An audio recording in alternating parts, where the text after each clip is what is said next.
Courir, tirer, frapper, plonger. MDJS, supporter de votre émission Le Club.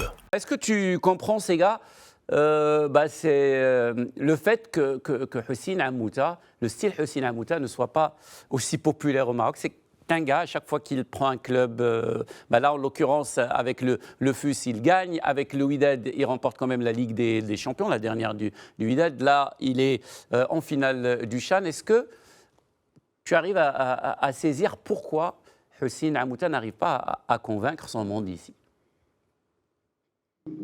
Comme je le disais au départ, je pense que c'est un entraîneur, et le collègue vient de le confirmer, qui a une idée de ce qu'il voulait sur ce tournoi. Il s'est construit son tournoi en mettant une stratégie. Un premier match où il faut se donner un peu d'air avec une victoire.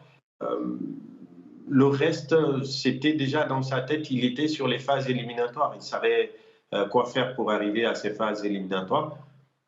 On peut comprendre la frustration un peu des journalistes et de l'opinion marocaine. Quand on a une équipe comme celle qu'il a, normalement, on s'attend logiquement à des 4-0 face à des formations modestes ou des pays où ça joue très peu depuis cette situation de Covid.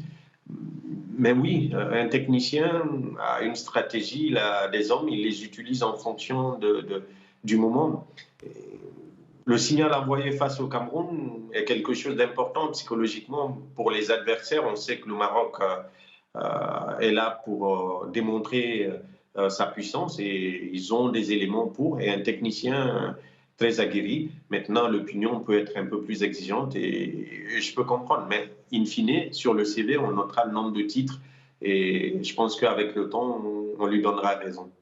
Recommencer, repartir et y arriver. MDJS, supporter de votre émission Le Club.